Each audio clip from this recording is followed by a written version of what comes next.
तर नमस्कार विद्यार्थी मित्रांनो, स्वागत आहे आपल्या विजन नोकरी या यूट्यूब चॅनलवर.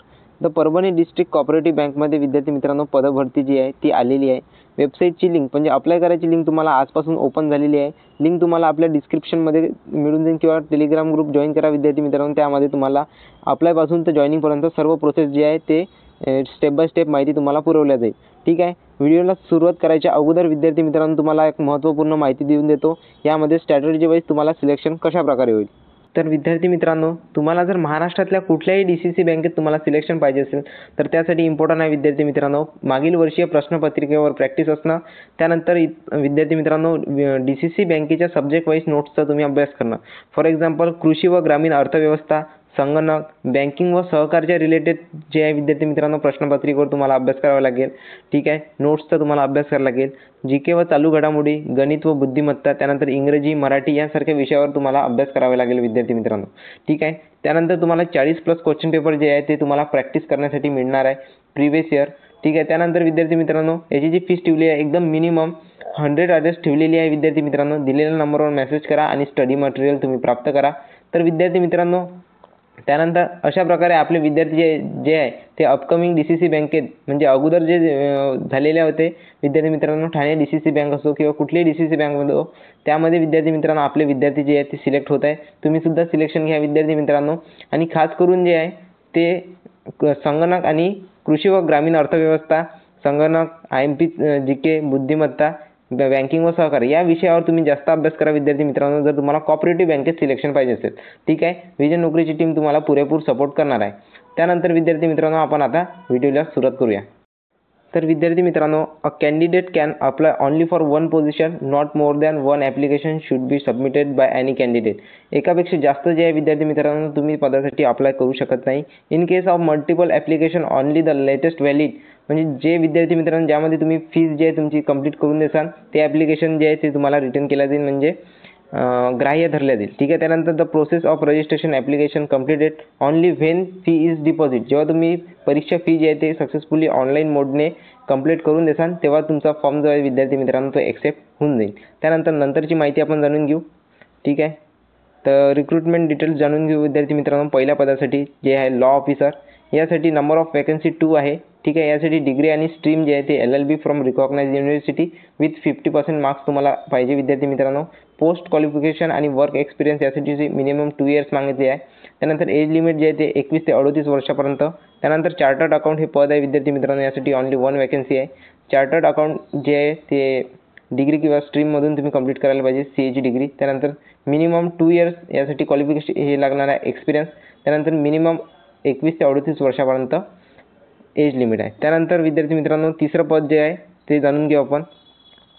IT officer banking. ठीक आहे. ग्रेड 1चं पद आहे विद्यार्थी मित्रांनो. 4 वॅकन्सी आहे. BE in computer science, BTech in computer science, BE in electronic आणि टेलिकम्युनिकेशन आणि MCA as a full timer labourer student. ठीक आहे. मिनिमम यासाठी 2 वर्षाचं जे आहे ते क्वालिफिकेशन लागणार आहे म्हणजे एक्सपिरियन्स. त्यानंतर मिनिमम 21 ते 38 वर्ष याची वयोमर्यादा आहे. त्यानंतर IT ऑफिसरसाठी 6 वॅकन्सीज आहे. यासाठी सुद्धा जवळपास सेमच क्वालिफिकेशन लागणार आहे विद्यार्थी मित्रांनो. ठीक आहे. त्यानंतर जो एक्सपिरियन्स आहे तो नील आहे. कोणत्याच प्रकारचा तुम्हाला एक्सपिरियन्स लागणार नाही. त्यानंतर मिनिमम क्वालिफिकेशन एज लिमिट जे आहे ते 21 ते 38 वर्ष आहे. त्यानंतरचं पद आपण जाणून घेऊ विद्यार्थी मित्रांनो. तर अकाउंट बँकिंग ग्रेड 2चं पद आहे. यासाठी 2 वॅकन्सी आहे. BCom from recognised university 50% marks तुम्हाला असले पाहिजे. त्यानंतर 21 ते 38 वर्ष वयोमर्यादा 2 वर्षाचा एक्सपिरियन्स सांगितला आहे. त्यानंतर क्लर्क हे पद आहे. क्लर्क यासाठी सर्वात जास्त वॅकन्सी आहे विद्यार्थी मित्रांनो आणि याचाच अभ्यास जो आहे तो विद्यार्थी जास्त प्रमाणात करत असतात. Support staff clerk.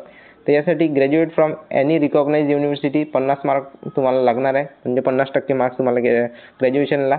त्यानंतर candidate having a degree in computer science, BCA, BSc आणि computer or any engineering branch with 50% marks will be prefer.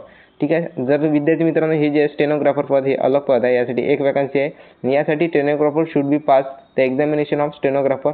Experience आहे विद्यार्थी मित्रांनो हा कोणत्याही प्रकारचा लागणार नाही. मिनिमम वयोमर्यादा हे 21 ते 38 वर्ष तुम्हाला लागणार आहे. त्यानंतर 7 नंबरचं पद सब स्टाफ जे आहे ते पिऊन या पदासाठी. ठीक आहे. यासाठी 5 वॅकन्सी आलेल्या आहे विद्यार्थी मित्रांनो पिऊन या पदासाठी. मिनिमम 10th पास क्वालिफिकेशन, कोणत्याही प्रकारचा एक्सपिरियन्स सांगितलेला नाही आणि 21 ते 38 वर्षापर्यंत वयोमर्यादा. ठीक आहे. त्यानंतरचे पद आपण जाणून घेऊ विद्यार्थी मित्रांनो. 8व्या नंबरचं लास्ट सब स्टाफ ड्रायव्हर. यासाठी 2 वॅकन्सी आहे. Minimum 10th pass and permanent driving licence जे आहे तुम्हाला लागणार आहे. एक्सपिरियन्स कोणत्याही प्रकारचा लागणार नाही.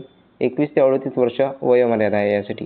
ठीक आहे. द क्वालिफिकेशन ग्रॅज्युएट आणि post graduation shall be recognise university with 50% marks. तुमचं निदान विद्यार्थी मित्रांनो ग्रॅज्युएशन कंप्लीट असायला पाहिजे आणि तुम्हाला ग्रॅज्युएशनला 50% मार्क्स ॲग्रिगेट असणं कंपल्सरी आहे. ठीक आहे. त्यानंतर नॉलेज ऑफ मराठी लिहिता वाचता आलं पाहिजे विद्यार्थी मित्रांनो तुम्हाला मराठीला. ठीक आहे. त्यानंतर जे सॅलरी आहे ते 21,000 पासून तर 28,000 जे आहे ते तुम्हाला प्रोबेशनरी पिरियड म्हणजे शिकाऊ जे उमेदवार राहते विद्यार्थी मित्रांनो त्या दरम्यान तुम्हाला एवढा जो आहे तो पेमेंट दिला जाईल. त्यानंतर विद्यार्थी मित्रांनो पेमेंट जे आहे तुमचं ते इन्क्रीज केलं जाईल विद्यार्थी मित्रांनो. ठीक आहे. त्यानंतर जे गव्हर्नमेंट ऑफ महाराष्ट्र आहे त्यांनी 70% सीट जे आहे ते परभणी या सिटीसाठी रिझर्व्ह केलेले आहे विद्यार्थी मित्रांनो परभणी जिल्ह्यातील विद्यार्थ्यांना. ठीक आहे. त्यानंतर इतर जिल्ह्यातील विद्यार्थ्यांना 30% विल बी परभणी आणि हिंगोली डिस्ट्रिक्ट सोडून इतर जिल्ह्यातील विद्यार्थ्यांना 30% पदं जे आहे ते राखीव आहे. म्हणजे इतर जिल्ह्याच्या विद्यार्थ्यांना 30% घेता येते आणि 17% जे आहे ते फक्त आणि फक्त परभणी जिल्ह्यासाठी आहे. अशाच प्रकारे वेगवेगळ्या जिल्ह्यासाठी सुद्धा DCC बँकेची पदभरती येणार आहे विद्यार्थी मित्रांनो. तर तुमच्या जिल्ह्यात सुद्धा तुम्हाला 17% पदभरती रिझर्व्ह अशा प्रकारचं जे आहे ते बेनिफिट मिळून जाईल. ठीक आहे. त्यानंतर इथं पे स्केल पाहू शकता तुम्ही आपापल्या पदानुसार. त्यानंतर विद्यार्थी मित्रांनो हाऊ टू अप्लाय याची माहिती तुम्हाला. ठीक आहे. त्यानंतर इथं फोटोग्राफ वगैरे दिलेला आहे. फोटोग्राफ 4.5 सेंटीमीटर ते 3.5 सेंटीमीटर याची सर्व जे आहे ते step by step form fill up कसा करायचा याची माहिती तुम्हाला आपल्या चॅनलवर मिळून जाईल. त्यासाठी चॅनलवर नवीन असल्या चॅनलला सबस्क्राईब नक्की करा. लवकरच तुम्हाला व्हिडिओ मिळून जाईल विद्यार्थी मित्रांनो यावर. त्यानंतर विद्यार्थी मित्रांनो नंतरची इन्फॉर्मेटिव्ह माहिती तुम्हाला देऊन देतो. तर इथे बघू शकता विद्यार्थी मित्रांनो middle management banking officer grade 1चं पद आहे. यासाठी जो सिलेबस दिलेला आहे तो 5 प्रकारचे सब्जेक्ट तुम्हाला लागणार आहे. ठीक आहे. सब्जेक्ट नॉलेज म्हणजे मराठी भूगोल इतिहास. ठीक आहे. यासारखे जेवढे की बँकिंगच्या रिलेटेड क्वेश्चन राहणार विद्यार्थी मित्रांनो ते सब्जेक्ट नॉलेज यामध्ये राहणार आहे. त्यानंतर reasoning English knowledge general awareness with special reference to banking quantitative aptitude. त्यानंतर नंबर ऑफ क्वेश्चन जे आहे ते टोटल जे आहे विद्यार्थी मित्रांनो 200 राहणार आहे मार्क्स. त्यानंतर क्वेश्चन जे आहे ते 150 राहणार आहे. रिझनिंगसाठी 25, इंग्लिशसाठी 25, त्यानंतर जनरल अवेअरनेससाठी 25, त्यानंतर क्वांटिटिव्ह ॲप्टिट्यूडसाठी 25. प्रत्येकी जे आहेत ते तुम्हाला इथे मार्क्स पाहू शकता. फक्त सब्जेक्ट नॉलेज जे आहे विद्यार्थी मित्रांनो एका प्रश्नाला 2 मार्क आहे. त्यानंतर बाकींना जे आहे ते सेम म्हणजे एका प्रश्नाला 1 मार्क दिला जाईल. टोटल विद्यार्थी मित्रांनो 200 पैकी तुमचा जो आहे तो कट ऑफ लागणार आहे. ठीक आहे. यासाठी 40 मिनिट टाईम दिलेला आहे. हे सेक्शन जे आहे ते वेगळं होऊन जाईल. त्यानंतर 50 मिनिट जे आहे ते रिझनिंग इंग्लिश जनरल आणि क्वांटिटिव्ह ॲप्टिट्यूड या सगळ्या विषयांना दिलेला आहे. ठीक आहे. व्हेरिएशन जे आहे ते ऑनली इंग्लिश दिलेलं आहे विद्यार्थी मित्रांनो. ठीक आहे. त्यानंतर ज्युनियर मॅनेजमेंटसाठी जे आहे हे पदसंख्या तुम्ही इथं पाहू शकता. त्यानंतर ज्युनियर मॅनेजमेंट जे पद आहे विद्यार्थी मित्रांनो ऑफिसर ग्रेड 2 क्लर्कचं तर यासाठी जो सिलेबस दिलेला आहे तो सुद्धा तुम्ही इथे पाहू शकता. याचा तुम्ही स्क्रीनशॉट काढून घ्या. त्यानंतर विद्यार्थी मित्रांनो सर्वात इम्पॉर्टंट माहिती तुम्हाला देऊन देतो. तर इथे बघू शकता तुमची जी मेरिट लिस्ट लागणार for selection will be prefer descending order on the basic of score obtain in 1 line written test and interview जो आहे विद्यार्थी मित्रांनो हा जो आहे तुमचा 10 मार्काचा होत असतो. इंटरव्ह्यूवर तुमचं सिलेक्शन नाही आहे तर यावर तुम्हाला मार्क्स दिले जाईल विद्यार्थी मित्रांनो. फॉर एक्झाम्पल 10 पैकी कोणाला 8 मार्क्स, कोणाला 7 मार्क्स, कोणाला 9 मार्क. ठीक आहे. अशा प्रकारे मार्क्स दिले जाईल. तर तुम्ही एक्झाममध्ये जास्त स्कोर करा विद्यार्थी मित्रांनो. जास्तीत जास्त प्रिव्हियस इयर क्वेश्चन पेपर आणि DCC बँकेचे जे नोट्स आहे जे विजय नोकरीच्या टीमने दिलेले आहे तुम्हाला त्यावर तुम्ही अभ्यास करायला पाहिजे. ठीक आहे. तर विद्यार्थी मित्रांनो अशा प्रकारचा हा व्हिडिओ होता. ही जे विद्यार्थी मित्रांनो डिटेल वाईज जाहिरात तुम्हाला आपल्या टेलिग्राम ग्रुपवर पाहायला मिळून जाईल. तर तुम्ही तिथून ते चेकआउट करू शकता आणि आपल्या नोट्सचा तुम्ही अभ्यास करा विद्यार्थी मित्रांनो. सोबतच प्रिव्हियस इयर क्वेश्चन पेपरवर प्रॅक्टिससुद्धा करा. ठीक आहे. भेटूया नेक्स्ट व्हिडिओमध्ये. धन्यवाद.